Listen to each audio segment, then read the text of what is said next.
हृदय सम्राट बाला साहब ठाकरे के पुत्र उद्धव ठाकरे, जो बाला साहब के नाम के आगे हिंदू हृदय सम्राट लगाना थोड़ा भूल सा गए थे जब उन्होंने नई नई दोस्तियां की थी और गठबंधन किए थे, और उसके बाद वो जिस तरह से मुस्लिम कम्युनिटी के बीच में जा रहे थे तो पूरा एक स्ट्रैटेजी चेंज आया था।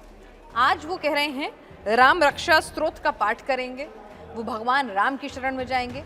अब भाई ये पश्चाताप है या पश्चाताप की पॉलिटिक्स है? इससे कुछ फायदा होगा? पार्टी तो बच नहीं रही है कुछ। देखिए पिना, जब आदमी के पास जब सब कुछ होता है तो भगवान कम याद आते हैं। आदमी का जब सब कुछ लूट जाता है तो आदमी को भगवान बहुत याद आते हैं कि मुझे बचा लो, मुझे उबार लो।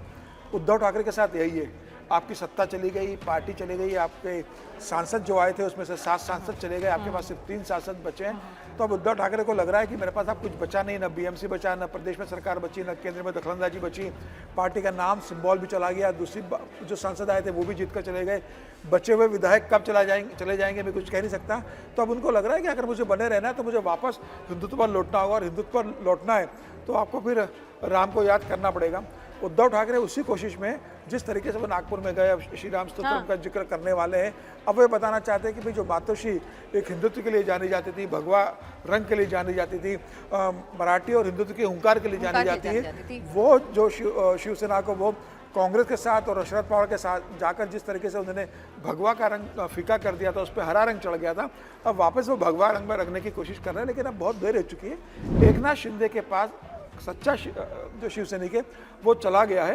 ये विधानसभा चुनाव में भी दिखा और ये लोकसभा चुनाव में भी दिखा है।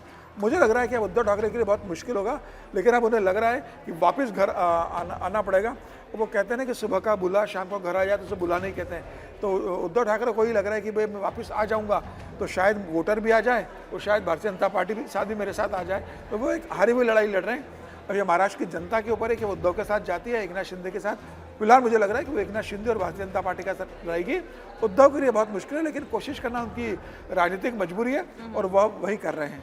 लेकिन उद्धव की, आपको लगता है कि उद्धव से एक ब्लंडर एक तरह से हुआ कि भाई आप जिस पार्टी का जन्म ही हिंदुत्व के नाम पर, कट्टर हिंदुत्व के नाम पर, देखिए बीजेपी का अलग स्टैंड रहता था, लेकिन जिस तरह का अग्रेसिव स्टैंड बाला साहब ठाकरे लेते थे, वो लोग कभी शब्दों में हेरफेर नहीं करते थे, कभी पॉलिटिकली सही बात करने की बात नहीं करते थे।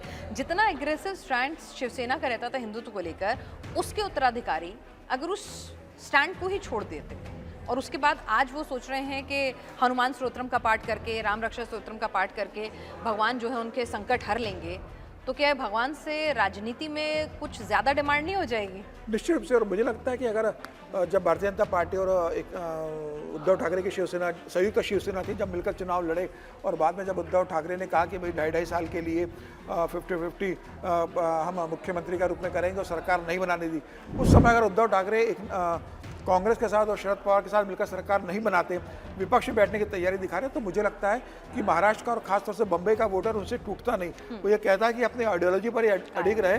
भारतीय जनता पार्टी से गठबंधन नहीं हुआ, लेकिन उन्होंने कांग्रेस और शरद पवार के साथ मना कर दिया, जिस कांग्रेस का बाला साहब ठाकरे घोर विरोध करते थे।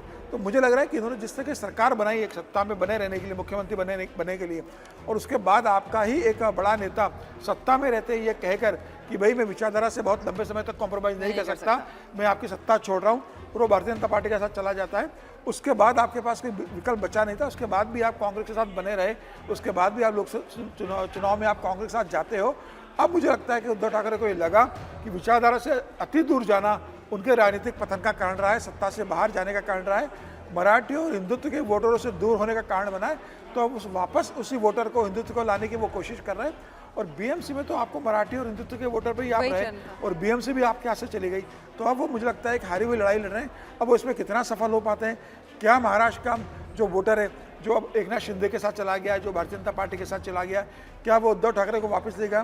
क्या उद्धव ठाकरे राज ठाकरे को कन्विंस कर वापस राज ठाकरे को लेकर आके एक ताकत बनने की कोशिश करते हैं? ये आने वाला समय बताएगा। लेकिन फिलहाल उद्धव ठाकरे की एक बड़ी मुश्किल लड़ाई है। भारतीय जनता पार्टी अब देवेंद्र फडणवीस के नेतृत्व में महाराष्ट्र में एक बहुत बड़ी ताकत बन चुकी है। और देवेंद्र फडणवीस भी हिंदुत्व को लेकर कभी कोई फडणवीस एक हिंदुत्व की बात करते हैं, मराठी मानुष की बात करते हैं। तो ऐसे में जब भारतीय जनता पार्टी जो बहुत मजबूत हो चुकी है, एक समय महाराष्ट्र में उद्धव ठाकरे की जो शिवसेना है वो बड़ा भाई होती थी, भारतीय जनता पार्टी छोटा होती थी। आज भारतीय जनता पार्टी बहुत बड़ी बन चुकी है, उद्धव ठाकरे कहीं पर नहीं है। तो इस समय उद्धव ठाकरे के लिए वापसी करना बहुत मुश्किल होगा।